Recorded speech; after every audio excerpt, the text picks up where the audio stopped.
자, 지난 시간까지 우리가 이제 부가가치세 유형별 연습 문제까지 정리를 했고요. 이제 이론의 마지막 장이 되겠습니다. 제3장 소득세 이론 107페이지 제1절에서는 소득세 총설에 관한 개념을 정리해 보도록 하겠습니다. 자, 우리가 소득세와 이전에 배웠던 이 부가가치세 그것과 비교해 가면서 여러분이 공부하시는 것도 좋습니다. 우리가 부가가치세는 소비세죠. 소비세. 그런데 소득세는 어떤 것이냐?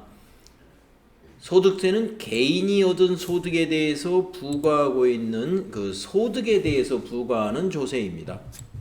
부가가치세는 소비에 대해서 과세하고 있는 조세이죠. 그래서 이런 소비냐 소득이냐 이런 우선 차이가 있고요. 부가가치세는 법인이나 개인이나 소비하는 경우에는 모두 과세가 됩니다만은 우리가 소득세는 개인이 얻은 소득에 대해서 부과하는 세금입니다. 우리가 이제 소득세는 그러면은 이렇게 구분을 해서 여러분이 정리를 할 수가 있어요. 소득세 하면은 개인의 소득에 과세한다 하는 것이 있고, 그 다음에 여러분이 소득세이긴 한데 법인세라고 들어보셨죠? 법인세는 법인의 소득에 대하여 과세하는 겁니다. 그래서 우리가 보통 법인세 하는 것이 법인 소득세를 줄여서 법인세라고 한다. 이렇게 이해하시면 좋을 것 같고요. 그냥 소득세는 개인 소득세를 줄여서 소득세라고 한다. 그래서 소득세가 두 가지가 있는 셈이에요. 개인의 소득에 대해서 과세하는 개인 소득세. 그 다음에 법인의 소득에 대해서 과세하는 법인 소득세가 있는데 이것을 딱 줄여서 그냥 소득세 하면 개인에게 개인의 소득에 대해서 과세한다. 법인세 하면은 법인의 소득에 대해서 과세한다. 그래서 이번 장에서는 개인의 소득에 대하여 과세하는 소득세를 알아볼 거예요. 자, 우리나라 소득세의 특징 여기 6가지로 정리가 되어 있는데 첫 번째 소득 원천설에 의해서 과세한다 하는 것인데요. 무슨 말이냐 하면은 열거된 소득에 대해서 과세하고 있다라는 것입니다. 법령에서 제한적으로 열거된 소득에 대해서만 과세를 한다. 법령에서 열거되지 않은 소득은 과세하지 않고 있습니다. 다만 예외적으로 이자와 배당소득과 같은 금융소득은 법령에 열거되지 않더라도 유사한 소득에 대해서 과세하는 포괄주의를 채택하고 있어요. 그래서 일부 유형별 포괄주의를 채택하고는 있으나 원칙적으로 우리나라 소득세는 열거된 소득에 대해서만 과세한다. 그러니까 소득이 있다고 해서 다 과세하지는 않는다 이거죠. 그렇다면 소득이 있는 곳을 다 과세하려면은 지금 뭐 논쟁이 벌어지고 있는 뭐 금융소득에 대해서 과세를 하느냐 마느냐 여당 야당 의견이 많잖아요. 만약에 모든 소득에 대해서 과세한다라고 하면은 그런 건 논의할 필요가 없죠.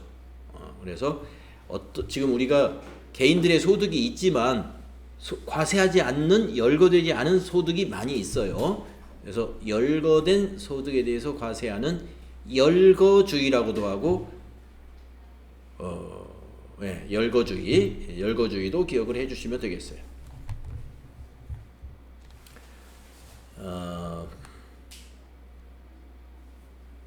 소득 원천설이 아니고 만약에 소득세에는 이런 설도 있습니다. 자산 증가설. 그건 뭐냐면은 개인의 자산이 전부 과세기관에 신고가 되게 되면은 우리가 이제 고위공직자들은 자기의 개인 재산을 다 신고하고 있죠. 그럴 게 아니라 모든 국민, 납세 의무가 있는 국민들의 개인적인 자산을 모두 신고를 해놨다가 만약에 매년 5월달을 기준으로 해서 증가액만큼을 매년 신고하니까 증가액이 나오겠죠. 그걸 그대로 과세한다면 그게 자산 증가설이에요. 네. 우리나라는 소득 원천설이다. 다음 두 번째, 소득의 종류에 따라 과세하는 특징이 있습니다. 소득의 종류별로 과세한다. 그래서 소득의 종류를 여기 밑에 표로 만들어 놨는데요.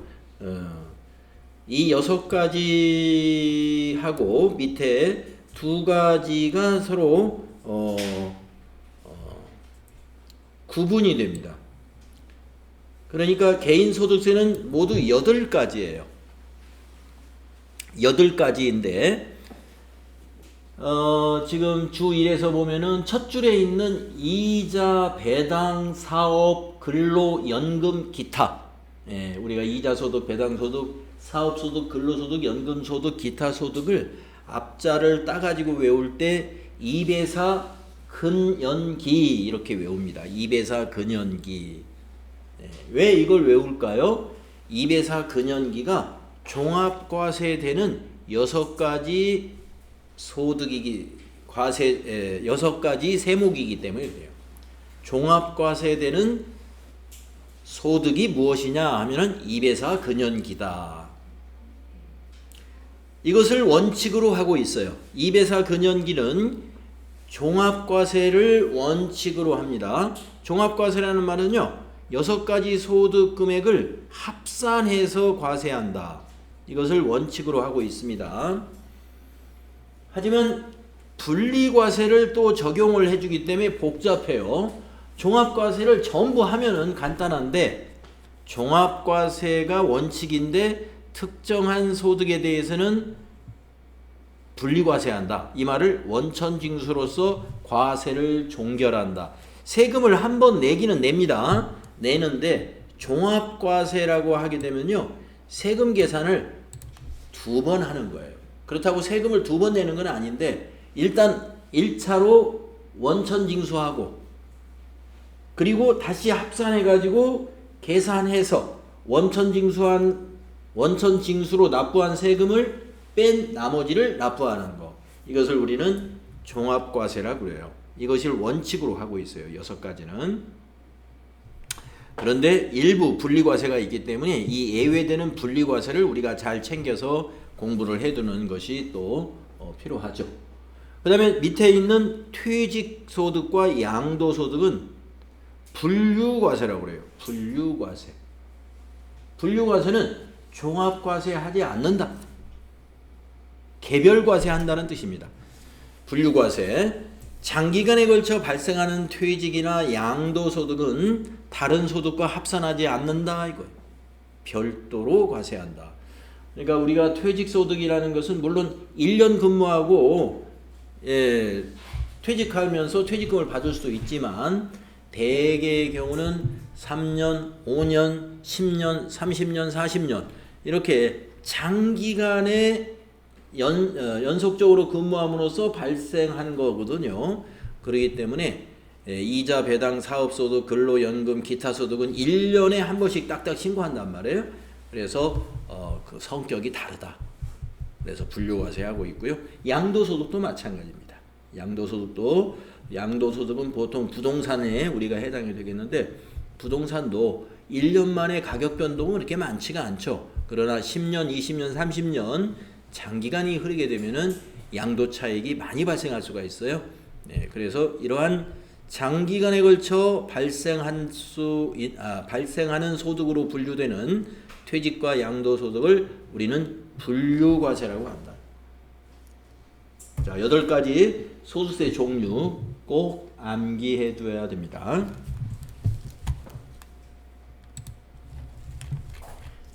종류별 과세를 하고 있고요. 그 다음에 세 번째, 개인 과세를 합니다.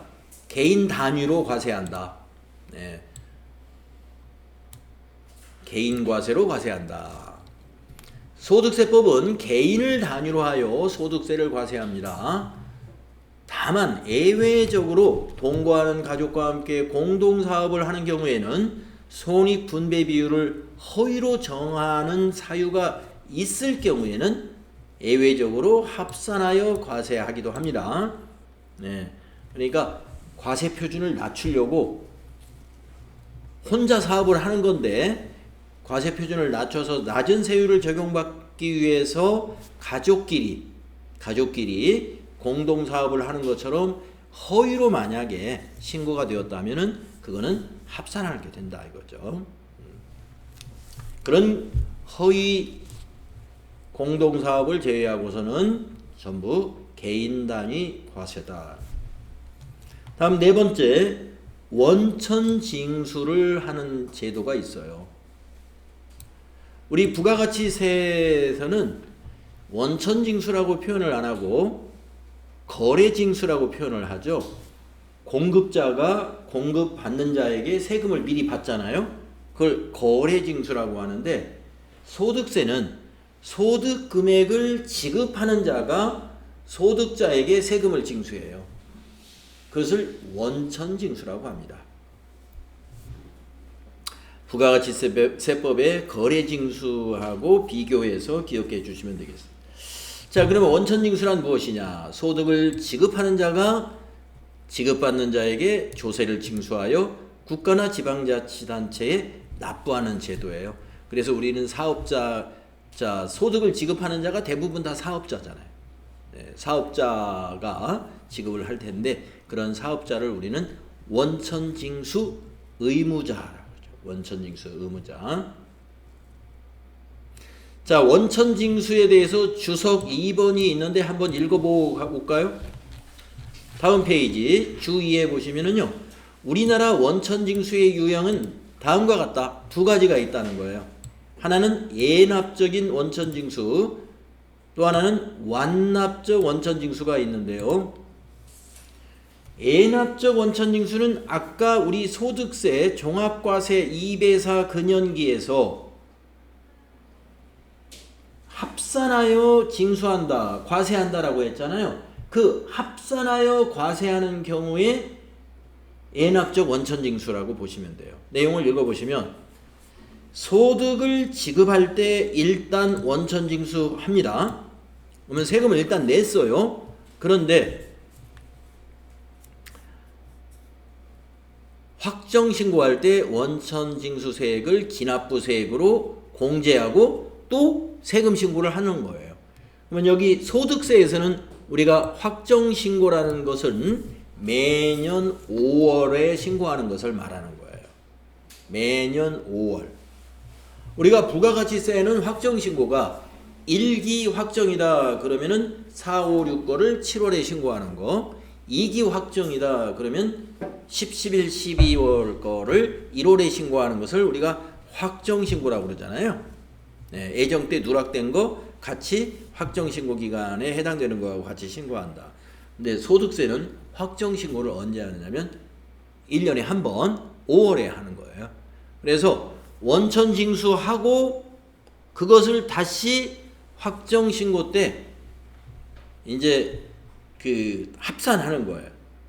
예, 만약에 어떤 개인이 소득세 아까 2배사 근연기 중에 3가지가 해당이 된다. 그러면 각각 3가지를 원천징수 세목별로 1차로 징수했어요. 그리고 확정신고할 때 그걸 합산해가지고 다시 기본 세율표를 적용해가지고 다시 계산을 해서 기납부세액을 원천징수한 세액을 가리키는 거죠. 그걸 공제하고 납부하는 거예요. 기납부세액이 많았다면 어떻게 될까요? 확정신고 때 환급받을 수 있죠. 자, 이것을 예납적 원천징수라고 하는데요. 완납적 원천징수는 뭐냐면은 아까 그 앞에 주석 1에서 뭐라고 그랬냐면은 분리과세가 있다고 그랬잖아요. 분리과세. 이 분리과세를 말하는 거예요. 특정 소득에 대해서는 원천징수로서 종결한다 그랬어요. 그게 바로 이겁니다. 완납적 원천징수하고 같은 말이에요. 원천징수로서 과세가 종결되는 경우 원천징수를 말한다. 그래서 완납적 원천징수나 분리과세는 같은 거다. 이렇게 정리가 되어야 되겠네요. 완납적 원천징수는 소득세 분리과세하는 것과 같은 말이에요. 다음에 소득세 특징 5번을 보시면은요. 인적 공제를 적용하고 누진 과세를 합니다. 자, 먼저 인적 공제라는 건 뭐냐면은 부양가족의 수에 따라서 세금을 공제해 준다는 제도예요. 제도를 말하는 거고요. 누진 과세라는 건 뭐냐면 과세 표준별로 세율을 다르게 적용하는 거예요. 우리나라는 초과 누진 세율이에요. 초과 누진 세율. 그래서 초과된 금액의 그 구간을 정해가지고 얼마부터 얼마 구간 초과된 금액은 몇 퍼센트 이렇게 적용하고 있죠. 그래서 초과 누진 세율이라고 합니다.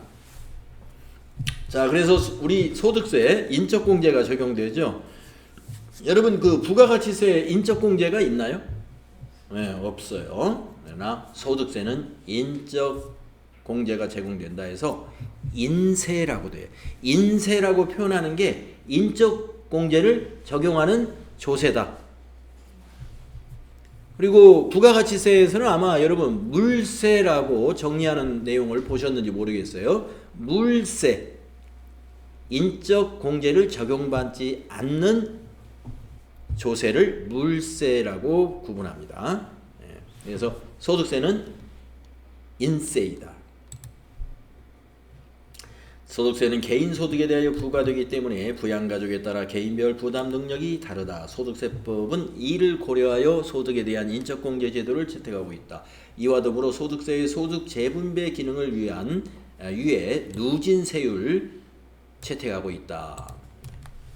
다음 6번째 마지막이죠. 신고 납세주의를 채택하고 있습니다. 소득세는 개인이 신고하지 않으면 과세관청이 몰라요. 그래서 신고 납세주의를 채택하고 있는데 우리가 아까 원천징수를 했을 때는 원천징수 의무자인 사업자가 신고하고 납세. 원천징수한 경우는 그래서 모든 소득이 다 원천징수가 가능한 게 아니에요. 원천징수가 가능하지 않는 소득도 있어요. 그거는 개인이 신고하고 납부해야 돼요. 자, 신고납세주의 읽어보면은 소득세는 신고납세주의를 채택하고 있다. 따라서 납세 의무자가 과세표준 확정신고를 함으로써 소득세의 납세 의무가 확정되는 것이다. 그래서 여기서 말하는 과세표준 확정신고라 함은 5월에 하는 종합소득세 신고를 가리키는 말이에요. 과세표준 확정신고라 하는 것은 5월에 하는 종합소득세 신고를 말하는 것이다. 네, 이 정도 소득세 특징 정리하시면 되겠습니다. 다음 페이지에 가시면은 우리나라 소득세의 납세 의무자를 두 가지로 구분합니다. 거주자와 비거주자로 구분하는데요. 소득세는 개인의 소득에 대해서 과세하기 때문에 개인은 두 가지가 있다 이거예요. 구분이. 거주자라는 것은 국내에 주소를 두거나 183일 이상 1년에 183일 이상 거소를 국내에 둔 자는 거주자로 구분합니다. 거주자는 납세 의무가 국내, 국외 소득에 대해서 과세해요. 거주자라는 것은 내국인이라고 생각하면 되는데 국내에서 벌어들인 소득 플러스 외국에서 벌어들인 소득 모두 신고 납부해야 되고요. 비거주자는 거주자가 아닌 개인을 비거주자라고 하는데 비거주자는 소득에 대해서는 국내에서 벌어들인 소득만 신고하면 됩니다. 국내 원천 소득만 과세한다.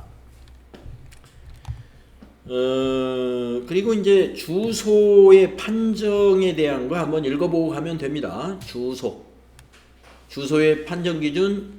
주소는 국내에서 생계를 같이 하는 가족 및 국내에 소재하는 자산의 유무 등 생활관계의 객관적 사실에 따라 판정하는데요. 1, 2, 3, 4로 정리했습니다. 국내에 주소가 있는 것으로 보는 경우 1. 계속하여 183일 이상 국내에 거주할 것을 통상 필요로 하는 직업을 가진 자. 두 번째, 국내에 생계를 같이 하는 가족이 있고 그 직업 및 자산 상태에 비추어 계속하여 183일 이상 국내에 거주할 것으로 인정되는 자.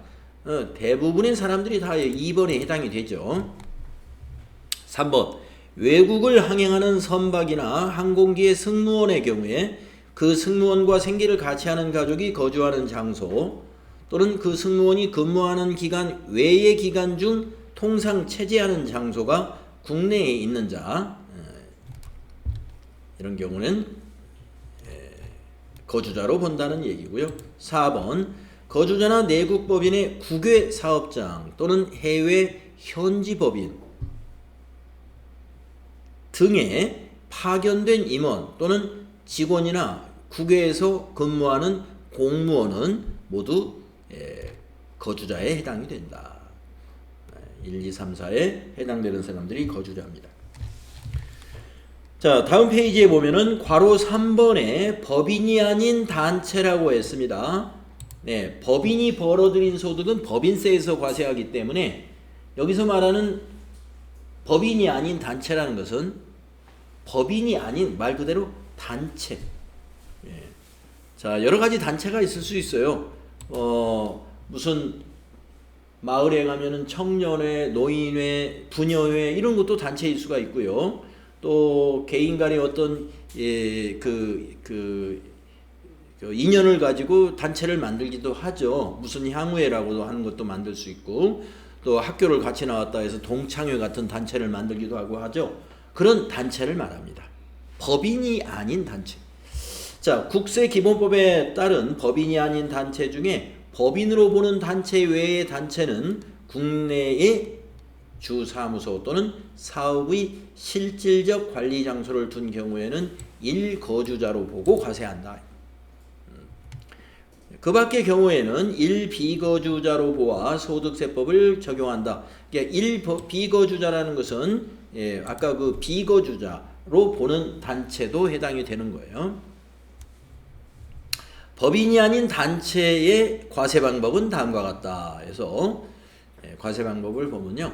구성원 간의 이익의 분배 방법이나 분배 비율이 정하여져 있거나 사실상 이익이 분배되는 것을 확인이 가능한 경우에는요. 개인별로 과세합니다. 구성원별로 과세해요.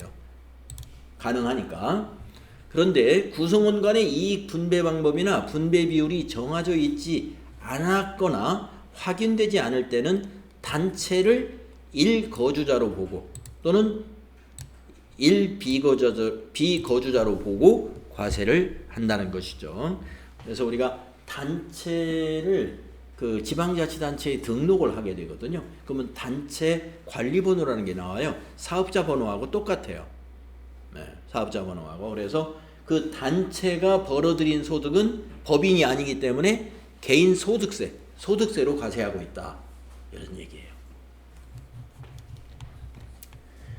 자, 과세기간이나 납세지를 보면은요, 소득세의 과세기간은 원칙은 1월 1일부터 12월 31일이에요.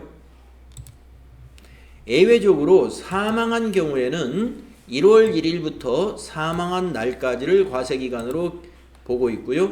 출국을 하는 경우에는 그래서 출국해서 여행 가는 것이 아니라 비거주자가 되는 경우. 그러니까 출국해서 비거주자가 된다는 것은 이제 이민 가는 경우겠죠. 이민. 그런 경우는 출국일까지를 과세기간으로 보고 소득금액에 대해서 신고, 납부할 의무가 있게 됩니다. 납세지를 확인해 보면요. 납세지란 납세자와 국가, 지방자치단체 간의 법률 관계의 이행 장소를 결정하는 장소적 기준을 말하는데요. 납세지는 납세자의 신고, 신청, 청구 및 납부 등의 행위의 상대방이 되는 과세관청을 결정할 때의 기준이 됩니다. 거주자의 납세지는 주소지예요. 주소지. 비거주자의 납세지는 거속. 국내 사업장의 소재지, 국내 사업장의 소재지, 뭐라고 설명했나요? 소재지로 하고 국내 사업장이 없는 경우는 국내 원천 소득이 발생하는 장소다 그랬죠? 예, 비거주자, 하여튼 소득이 발생하는 장소, 예, 그 사업장 소재지가 대부분 납세지가 되는 것이죠. 뭐 부가가치세법하고 비교를 한다면 부가가치세법의 납세지는 개인의 주소하고 관계없어요. 예, 사업장이 납세지가 돼요. 사업장이. 그러니까 예를 들어서 제가 지금 사업을 하고 있는 과세 사업자다라고 하면은, 제가 여기서는 지금 면세 사업자니까 납세 의무가 없습니다만은 만약에 과세 사업을 여기 이천에서 하고 있다라고 하면 저의 이 사업 소득에 대한 납세지는 이천 세무서가 되겠죠. 사업장이 이천이니까. 자, 그런데 제가 집은 용인이라고 한번 가정을 해봐요. 집은 내 집에서 여기 사업장에 출퇴근을 하고 있어요. 그러면 소득세, 소득세, 부가가치세 말고 소득세 신고를 해야 될 거 아니에요. 제 사업소득에 대한 소득세. 그 소득세에 관한 신고는 용인, 주소지에 있는 세무서에 소득세 신고를 해야 한다 이거죠. 그래서 부가가치세는 사업장을 납세지로 하고 있어요. 근데 소득세는 거주자의 주소지가 된다. 이런 거 차이가 있는 거죠. 자, 그래서 여기까지가 우리 소득세의 총설이라고 볼 수가 있습니다. 개념이 되겠고요. 110페이지에 가면은 아까 그 이배사 근연기 열거된 소득을 정리하는 것이 이제 시작이 돼요. 그래서 이제 먼저 순서에 의해서 이자와 배당 소득부터 열거된 내용이 어떻게 열거되어 있느냐. 물론 소득세법에 있는 세법에 있는 걸 전부 다 옮긴 건 아닙니다만은 우리가 이제 시험에 대비해서 요약해 놓은 열거 내용이다. 이렇게 보시면 되겠습니다. 자, 그러면 이자 소득. 왜 이자 소득하고 배당 소득을 왜 묶어서 이렇게 설명할 수 있냐면요. 이것을 금융 소득이라고 분류를 합니다. 금융. 이자와 배당 소득을 합쳐서 금융 소득이라고 한다. 그러면 이자 소득의 범위, 그리고 이자 소득 중 비과세 이자 소득 알아보도록 하겠습니다. 그래서 아까 분리과세도 중요하지만 비과세도 중요해요. 비과세를 또 잘 알아둬야 돼요. 질문하는, 시험에서 질문하는 것은 비과세 또는 분리과세, 이런 것 등을 질문하고 있어요. 자, 이자 소득의 범위 한번 쭉 읽어보겠습니다. 1번 국가나 지방자치단체, 내국인 외국법인의 국내 지점 또는 국내 영업소, 외국 법인이 발행한 채권이나 증권의 이자와 할인액이다. 자, 그러니까 국가가 발행한 채권이나 그 다음에 법인이 발행한 채권, 이런 채권이나 증권으로부터 발생한 이자는 이자 소득이다 이거예요. 우리가 채권을 사면 이자를 받을 수 있거든요. 그 이자 소득이다. 두 번째, 국내외에서 받는 예금의 이자, 예금에 대한 이자 소득이죠. 가장 해당되는 사람이 많겠죠. 예금에 대한 이자. 예금은 거의 많은 사람들이 다 하고 있으니까. 다음에 세 번째, 상호저축은행법에 따른 신용계나 신용부금에 대한 부금으로 인한 이익. 우리가 이제 상호저축은행법이다 해서 설립된 은행, 우리가 보통 은행이라고 해요. 거기도. 그래서 거기에는 이제 일반 은행에서는 우리가 예금이라고도 합니다만은 거기에서는 부금을 가입한다. 그러니까 상호저축은행에 부금 가입했지만 우리는 그냥 예금 상품으로 알고 있죠. 거기에서 발생한 이익, 그것도 이자다.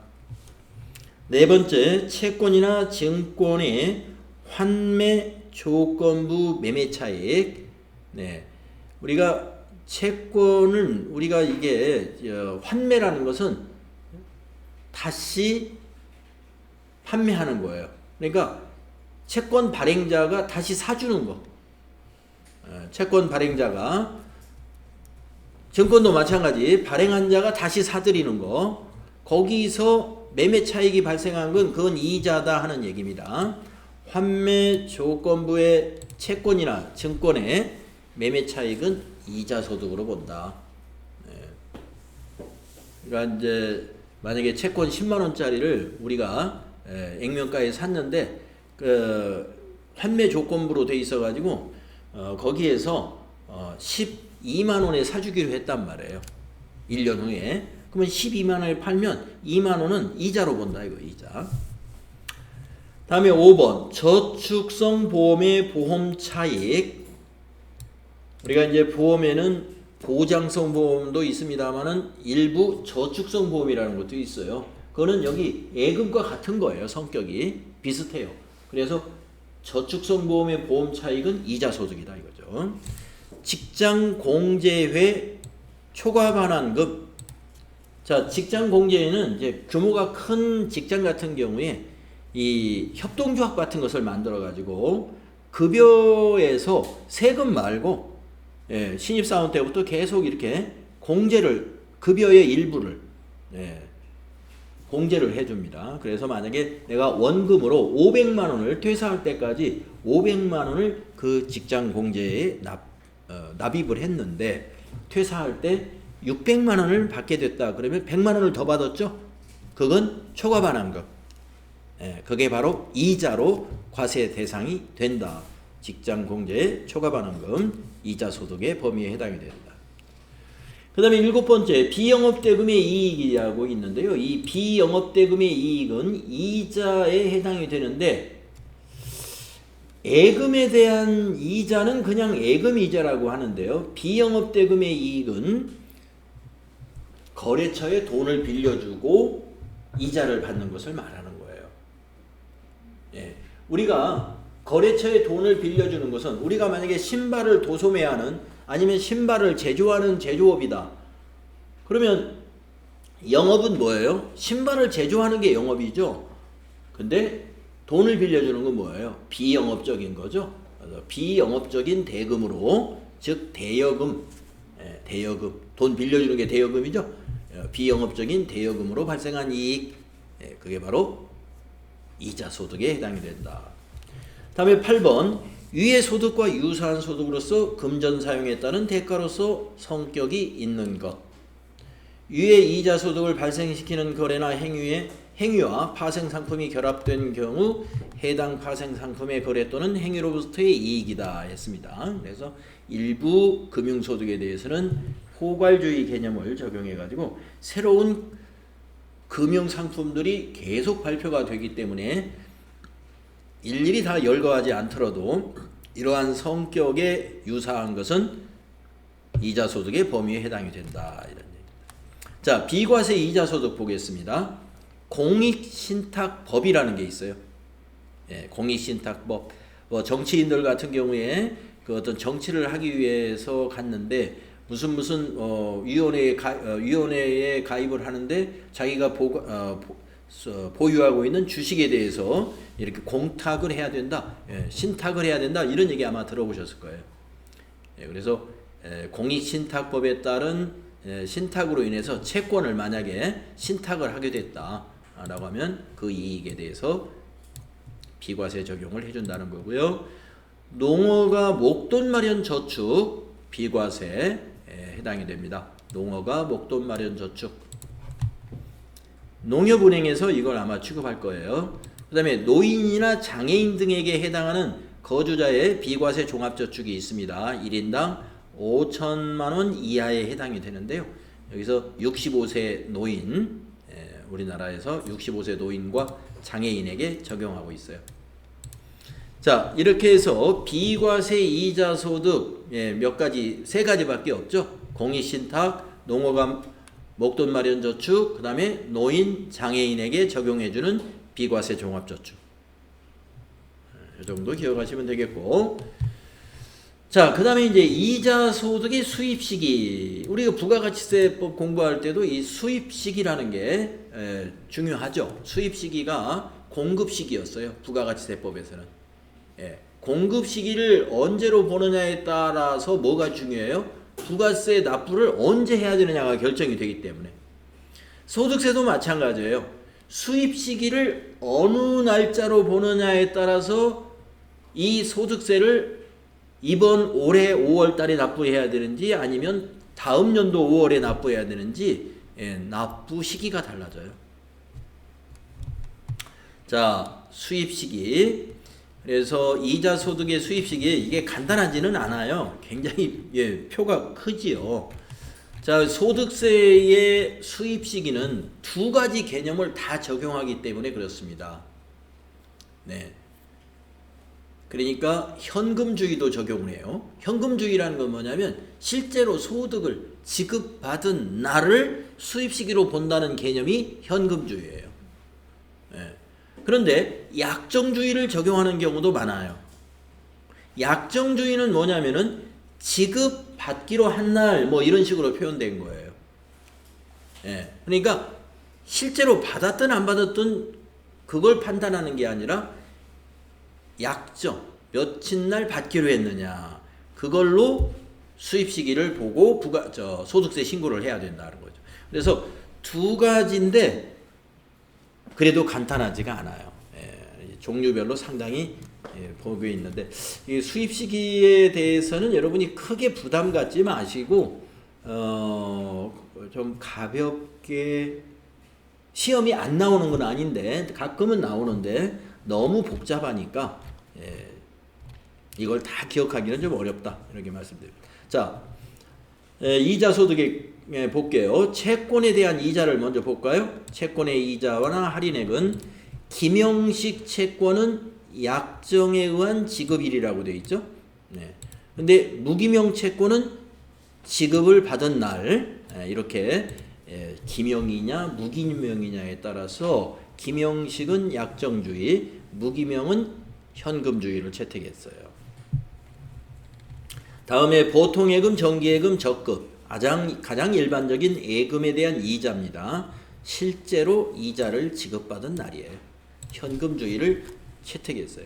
자, 그 밑에 추가로 4가지 정도 추가적인 설명이 있는데 그거는 그냥 안 읽어보는 게 좋아요. 그렇게 세부적으로는 필요할 때 찾아보시면 되겠고 큰 개념으로 일반적인 보통예금, 정기예금, 정기적금은 지급받은 날을 기준으로 한다. 근데 예외들이 좀 있어요. 예외들이.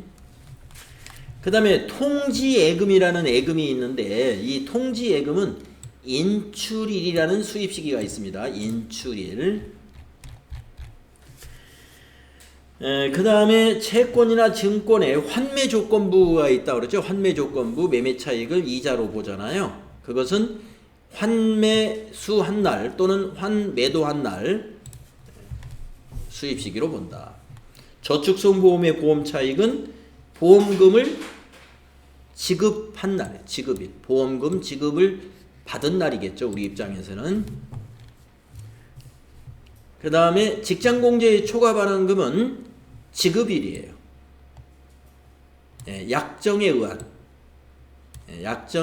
지급일이에요. 지급받은 날이 아니고 약정에 의한 지급일이다. 직장공제의 초과반환금은 대개 다 퇴직금 정산할 때 같이 정산을 하죠. 약정에 의한 지급일. 비영업대금의 이익은 이자 지급일. 약정에 의한 이자 지급일. 약정에 의한 이자 지급일.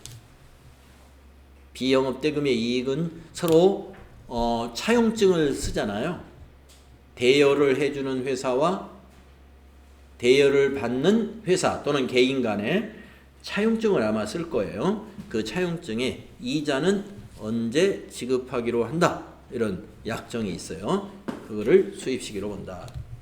채권 등의 보유기간, 이자 등의 상당액, 이거는 매도일 또는 이자 등의 지급일이고요. 나머지는 그냥 넘어가겠습니다. 자, 배당소득 한번 보겠습니다. 배당소득.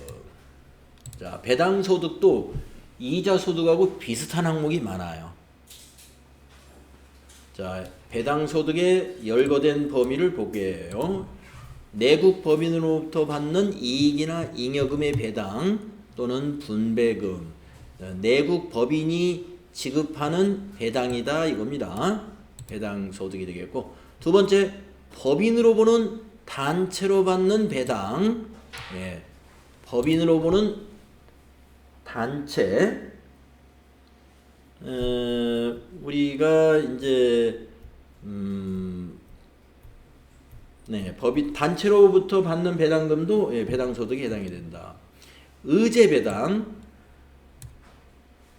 의제배당이라는 것은 배당이라고 지급한 건 아닌데 의제하여 배당으로 보는 거예요. 우리 매입세 부가가치세법하고 보면은 부가가치세법에 면세 농산물을 원재료로 해서 과세재화를 생산하는 그런 기업들에게 의제매입세액이라는 걸 적용해 주잖아요.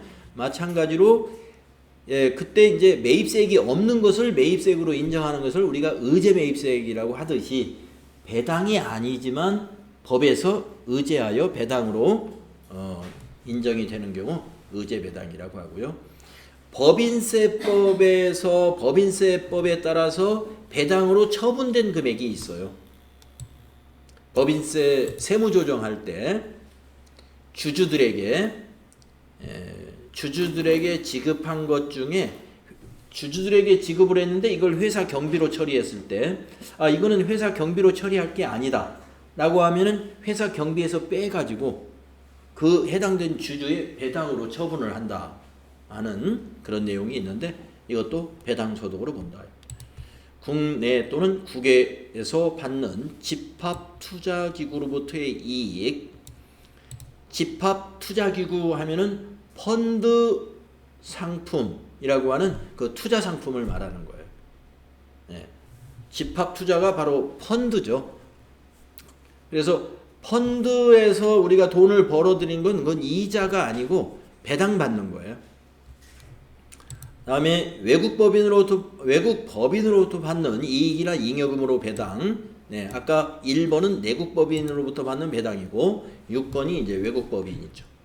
7번 국제 조세 조정에 관한 법률에 따라 배당받는 것으로 간주하는 금액. 그다음에 8번 공동사업에서 발생한 소득 금액 중 출자 공동사업자의 손익 분배 비율에 해당하는 금액. 네. 자, 우리가 출자 공동사업자는 출자를 하고 거기서 소득에 대하여 분배를 받는 것을 말합니다. 예. 그래서 출자 공동사업자는 우리 주주하고는 좀 구분이 돼요. 주주가 받는 것은 법인으로부터 받는 현금 배당금을 받겠죠. 근데 출자 공동사업자의 손익 분배 비율에 해당하는 금액, 배당소득과 같은 것이다. 위의 소득과 유사한 소득으로서 수익 분배의 성격이 있는 것은 배당이다. 10번 위의 배당소득을 발생시키는 거래나 행위와 파생상품이 결합된 경우 해당 파생상품 등의 거래 또는 행위로부터의 이익, 포괄주의를 얘기하고 있는 거고요. 동업기업 과세 특례에 따른 동업자의 배당소득, 동업자의 배당소득, 출자 공동사업자의 배당소득 모두 배당소득에 해당이 됩니다. 자, 비과세 배당소득이 있는데요. 여기도 세 가지를 열고 있는데 아까 이자에서도 신탁법이 있었죠. 공익신탁에 의한 법률. 그래서 배당도 공익신탁으로 인한 배당은 비과세가 되고요. 노인, 장애인 등에 해당하는 거주자의 비과세 종합저축으로부터 발생한 배당이 있는데 비과세고요. 장기보유, 우리사주, 배당소득 비과세입니다. 장기보유, 우리사주. 그래서 비과세 배당소득 기억해 주셔야 돼요.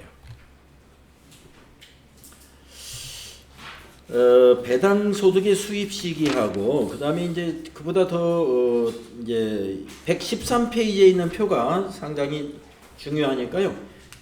배당 소득의 수입 시기 여기서부터 다음 시간에 같이 살펴보도록 하겠습니다. 112페이지 접어두시면 되겠어요. 네. 오늘 여기까지 하고요. 여러분들 퇴실 잘 찍으시고 나가시면 되겠습니다. 수고했습니다. 감사합니다. 네.